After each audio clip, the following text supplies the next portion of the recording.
It's an international display of military and civil air power and supremacy as the world's superpowers are now engaged in a technological arms race.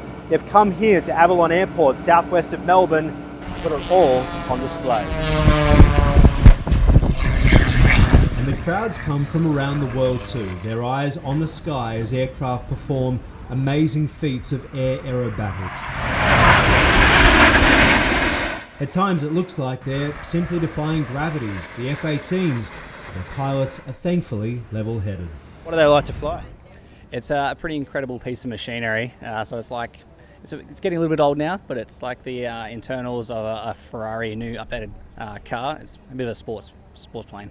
The F-18 has been the backbone of the attack wing of the Royal Australian Air Force. What sort of training do you go through? How hard is it to learn to fly one of these? It's a long stint, so looking at sort of 3 years from when you join the RAF to be able to be at a frontline operational squadron. The next stage of aerial warfare seems to be heading towards remote-controlled aircraft, catapulting these AUVs into the deadly skies of battle, keeping the pilots safe on the ground.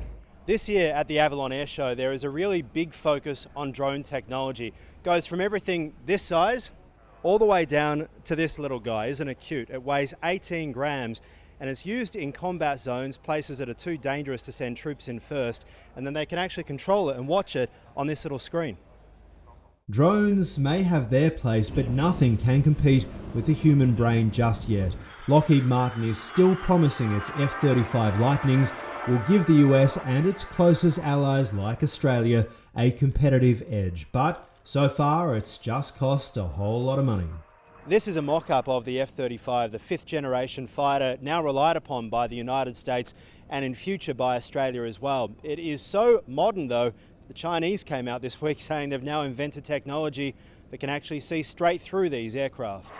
This week Lockheed promised the plane's cost would eventually drop to $80 million per aircraft. Now this is one really big plane, the Russian Antonov 124. It's one of the largest aircraft in the world. It's a bit like looking inside of a whale. The cockpit is all the way up there. The nose comes up so they can load 140 tons worth of equipment at any time. That could be 2 tanks, even another aeroplane or a helicopter. There are plenty of visitors from foreign skies, Japan, Singapore and the UK's A400. The RAF's Wedgetail, with its impressive radar, usually commands the skies from above. It's on display on the ground.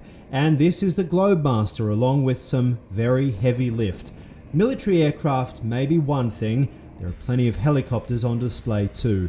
But for those of us dreamers, how about a supercar and a chopper for weekends? Or even a luxury jet? It's the first time the Falcon 8X has visited Australia. What's the benefits of owning this sort of plane? Well, this is from where we are in Melbourne. This is one stop to essentially anywhere in the world. One stop to major business centers in Europe.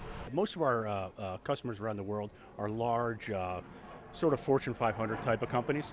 Any journalists by any chance? Of course. We can work out a great deal for you. Got about $35 in here if you take that. Yeah. No, I'll give you the wallet as well if you like. Okay. I think that this is a start. It's a start. Maybe next time, 2019, we can work on it a little bit more. You better give me that back.